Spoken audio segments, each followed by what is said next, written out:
This week on Sport Fishing, we're heading to Fisherman's Landing in San Diego, where we're going to be going mini long-range fishing aboard the Royal Star. The Royal Star is one of the best long-range boats on the whole coast.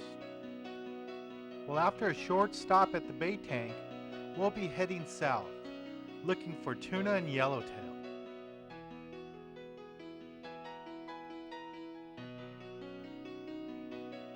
So stay tuned to this week's episode of Sport Fishing.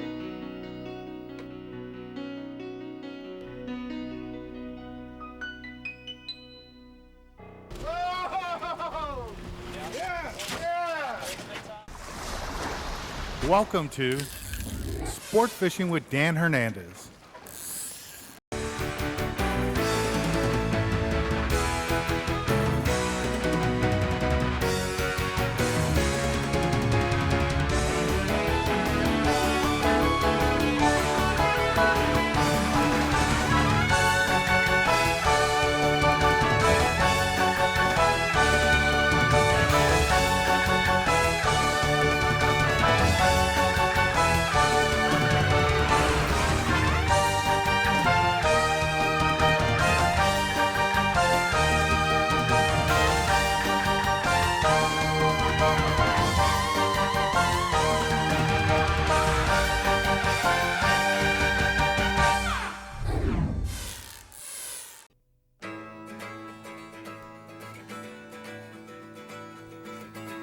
At Fisherman's Landing, you'll find a fully stocked tackle shop that will have everything you'll need for West Coast angling.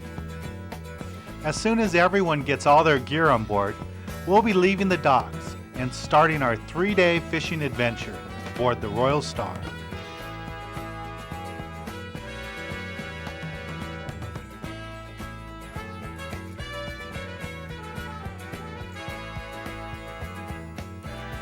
After a short ride through San Diego Bay, our first stop will be at the large bait receiver in hopes of filling up all our bait tanks with large sardines and mackerel.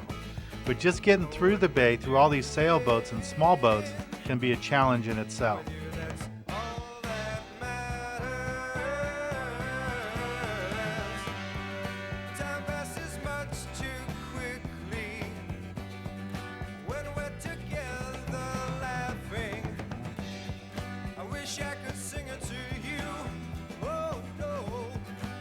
I could sing it to you.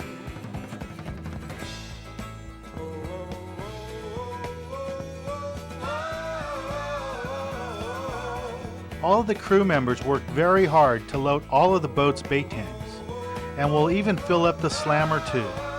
Well, we're going to need every bait we can get if we're going to get those tunas to bite on our 3-day trip aboard the Royal Star.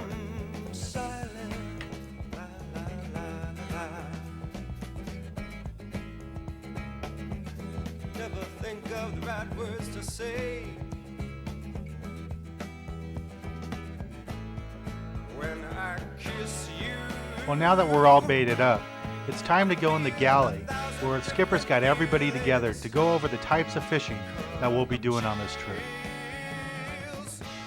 A couple things here. All the fishing we're going to be doing tomorrow, and more than likely all the fishing we're going to be doing the next day, will be drift fishing. All right? We're never going to be getting the anchor down. We simply stop the boat on whatever it is we see and drift with the wind. A couple things about drift fishing, guys. Number one, whenever you're drift fishing with a bait, fish with a bait while the boat's drifting, you want to be fishing with the wind in your face. You want to be fishing on the windy side of the boat. Alright? If you're fishing with a bait on the windy side of the boat is automatically going to drift away from your line. Your line's automatically going to go away from the boat. Alright? Ideally, when you go to the bait tank, you grab your bait, you can either drop in off the stern or you drop in on the side. Alright? Something to remember here. Like I said, we're going to be drifting most of the time on here. We drift starboard side too. I try to stop with the starboard side into the wind all the time. Maybe I'll see a school or something. I'll be turned sideways or something. I'll have to stop on the port side. But most of the time, I stop with the starboard side too. And I'll let you guys know that on the PA just about every stop. All right. Why do I say starboard side too? Like I said, wind in your face. Ideally, you want to drop your bait in on the stern or drop it in on the windy side. This boat, the way it drifts, it doesn't drift directly down swell. We drift slightly stern first, all right? So when you're fishing with your bait, If you drop it on the stern, it's automatically going to go towards the corner and start going away from the boat towards the bow. All right. Remember, you guys, the old saying, no angle, no tangle. That goes as far as fighting your fish and as far as when you're bait fishing with a bait on the end of your line. You want no angle at all. You want to keep that line directly in front of you at all times. How you do this when we're drift fishing, say you cast your bait out on the stern, it starts heading upwind and around the corner. You simply take small steps to your left, following your line around. You work your way around the corner, start moving up the side. The line's going to be traveling towards the bow all the time. You take small steps to your left, keeping your line in front of you all the time, and I'm sure you're going to hear myself or hear one of the crew members or one of the guys next to you, hey, keep stepping left. You got to keep moving, all right? Usually 2 or 3 stops into it, everybody kind of figures it out. We get the rhythm of things, the hang of things. Once you get in a good rotation, it starts working very well, all right? Ideally, you drop your bait in the stern, work your way up to about the beginning of the deck cabin, maybe even halfway up the side. If you don't have a bite by then, wind your bait in, change it, and start the rotation again. You start back at the stern and start the whole thing again, right?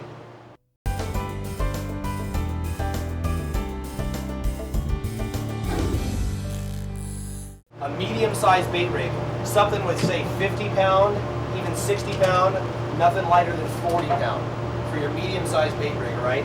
A 4.0 size hook. You can put a 3.0 if you're using the 40 pound, but I would say a 4.0 is a good happy medium. 4.0 size hook, 50 pound line, that's another happy medium. That's what I like to see you guys use on an intermediate size reel. A 4.0, right here, this is one of those 4.0 size Lee Pros, that's fine. 4.0, one of the bigger newels, a 447, or one of the newer high-speed ones, I can't remember the numbers, what are those, a 535 or something like that. That's fine. One of the bigger Daiwas, the 50, anything like that, something that'll accommodate that 50 pound line, all right? As far as this gear goes, I think that I'm hoping that this is going to be the one piece of gear you're going to need the most, all right? A lot of that bluefin, I don't know if you guys saw us come into that bluefin, it's been biting. When we find a good school, it's been very cooperative.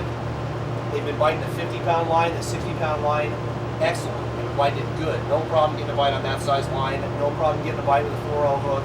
And also, the fish we've been catching down there, the fish we caught last trip, 55 to 75 pound average. It was just, they were cut right out of the mold. Every one we got, all right? It's nice sized fish. The reason you want to be fishing the bigger line is because it's bigger fish. All right, if you hook a 75 pound or a 25 pound line, you've really got yourself a battle on your hands, and you're going to be lucky to get them anyway. All right, if you get them on 50 pound or 60 pound line, unless some little disaster happens, which they sometimes do, you more or less own them. All right, you want to be ready with a 50 or 60 pound line, your intermediate size rig. You want to be ready, and number one, especially, you want to be ready to use it. All right, anytime the fish are going to bite the bigger line, you want to be fishing with it. All right, that's definitely the rule of thumb for this trip. Use the bigger line if they'll bite it, which I think they will. Start out with that. I would for sure. Like when we first start fishing, we're going in on a kelp or we're going in on a school. Anytime we're starting out, start out with this middle-sized rig. A couple of good pointers here I can give to you. Number one, remember it's hard to believe that sardine has any bit of a brain as small as he is, but he actually does. They kind of have a mind of their own. They especially have a mind of their own. When you toss them out there, they hit the water, and there's a 50 pound bluefin right here and a 30 pound yellowfin right there. They've got the only bit of their brain that they have tells them that boat wasn't such a bad place to be. All right, they hit the water, they see that action going on down there, and they head straight for the rudder, straight for the props, straight for under the boat where it's nice and safe, where that fish can't get them. All right. The key to live bait fishing, number one rule, and this goes for whether you're fishing these sardines here, or an anchovy, a Catalina, or a big giant salami down at Clarion.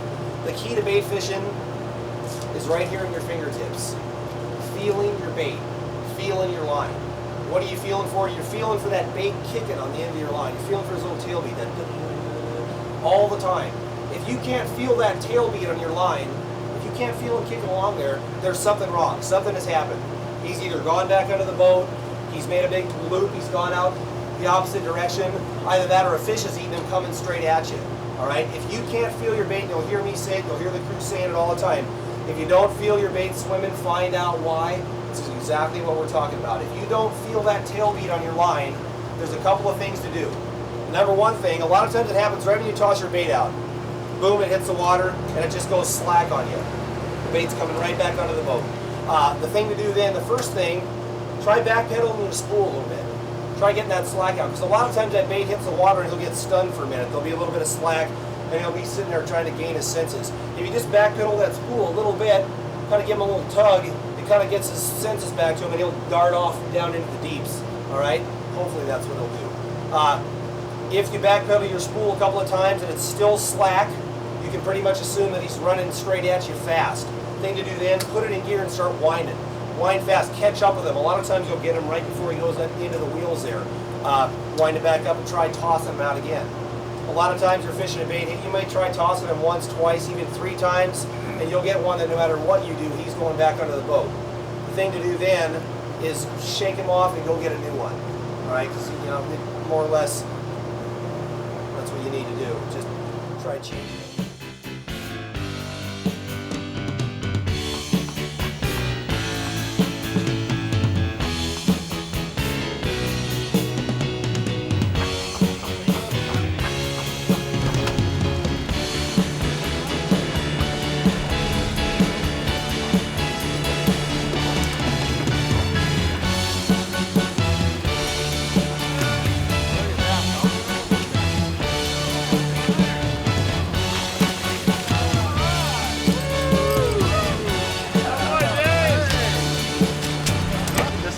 He just landed his first yellowfin tuna. We're fishing aboard the Royal Star, and we're roughly about 220 miles south of San Diego. You're from where, Los Alamitos? Yep. Well, congratulations. Here's your first tuna. Thank you, Dad. All right. Well, stay tuned, and we'll be right back with more action aboard the Royal Star. All right, we'll put that one away. Now, when you're out here in the tuna grounds, there's a couple of methods that we use to find the fish. Now, the most important method is probably the electronics that we have on board. This boat's furnished with fully Furuno equipment. We have a depth finder, and we have sonar, which helps them find meatballs of fish or meatballs of bait going through the area. Now, on top of the boat, we have what we call a crow's nest, and there's actually a deckhand in there with binoculars looking for jumping fish, kelp patties. Now, the one way that us as anglers participate in trying to find the school fish is by trolling feathers. Now, this one here is made by Zucker. It's got a double hook, mustad hook here with a swivel. Now, the reason for the swivel there is as the bait twirls through the water and spins all over the place, as it bounces around back there, the swivel will keep my line from getting all tangled. I go ahead and just lay this back. You don't want to lay it too far back because you want to be able to bring the fish, use this almost like a suction cup to bring the fish to the boat so everybody else gets a chance at fishing. So just lay this back.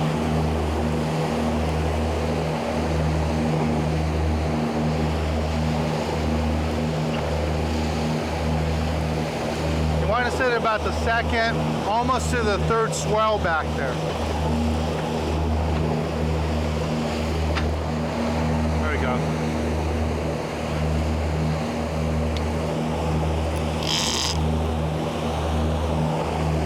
And then we'll go ahead and use these straps, we call them trolling straps, to hold the rod.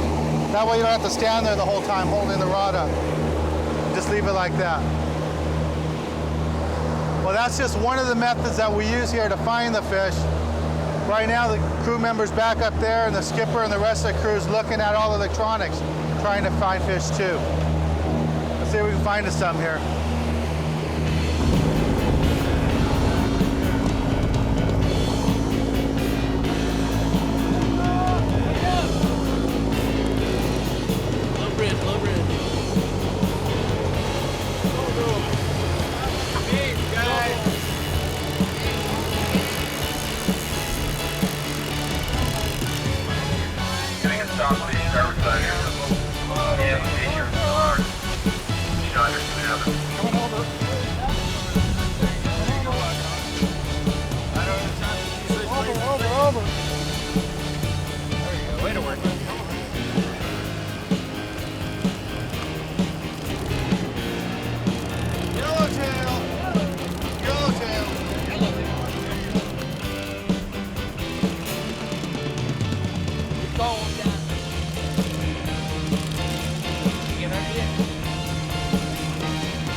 Big yellowtail. Big yellowtail. Oh! There you go. Here we go. Yeah! Oh! That's a fish. Is this your biggest yellowtail? Sure is. Congratulations. Well, this is typical of what you can get out here on the tuna grounds. You never know if it's going to be a yellowfin or bluefin or a yellowtail, dorado. This is a nice size yellowtail. I'll take it. It's a keeper. All right, well, stay tuned. We'll be right back with a lot more action from the Royal Star. You better come out and try this action. It's pretty good. Coming through. There we go. Fishing a live bait. Let's see what we got here. We got a tuna here. Here comes the skipper.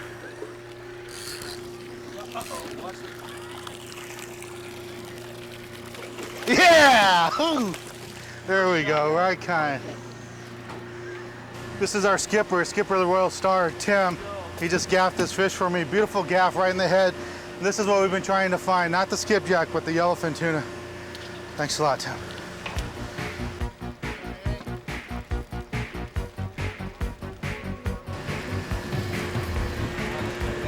There you go. Just stay still. He'll circle. He'll just circle. Just wind down. He'll circle right around you. Just stay with. Yep. Keep your rod out. There you go. Okay, one more time. Wind down. Okay, now just lift up right toward the rod. There you go. All right, Mr. Park. Hank Parker's got another one. All right. Yeah, how about that? There's Hank Parker again, all 80 years of them. Right on. Can't tell by his bright hat, but Bakatari! he's doing pretty good. He's got a couple of these fish. Nice yellowtail. So skipjack tuna here, I got it on the iron jig.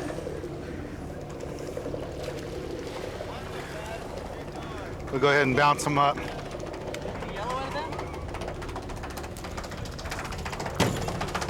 It's a little skipjack. This isn't what we're trying to catch. We're trying to find the tunas, the yellowfin and the bluefin. This is a tuna, skipjack tuna, but isn't the good eater that we want. So we'll go ahead and take the hooks out of it real quick. See if we can. This one really ate the jig good. Thanks. There we go. We'll just go ahead and release it. There he goes. It's out of here. All right, well, stay tuned and we'll be right back with more action aboard the Royal Star. Here goes another fish.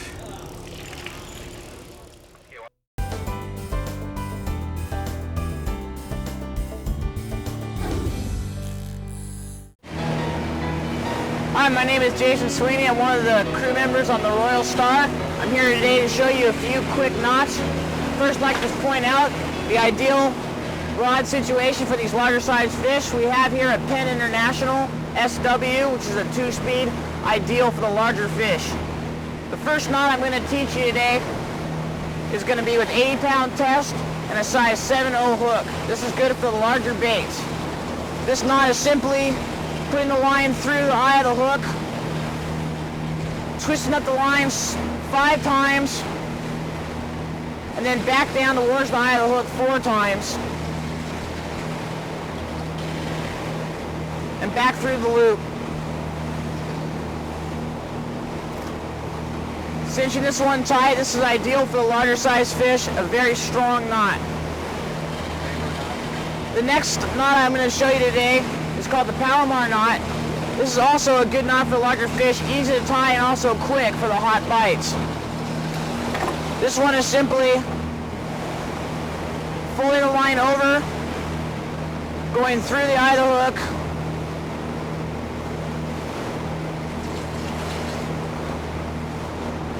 making a loop, going back through the loop, and then around the hook. Again, cinching this knot tight. This knot is also ideal for the larger size fish. I hope I've been able to teach you guys a few quick tips on tying knots. And I hope to see you guys out there fishing in the future.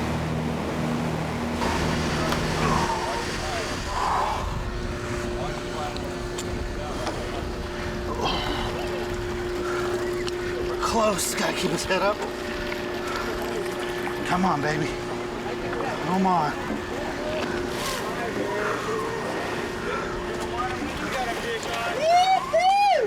Yeah, Dan.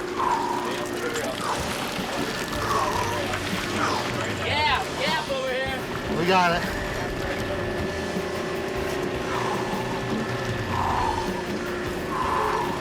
Whoa. Come on, guys, work together here. Hook popped out, lost it.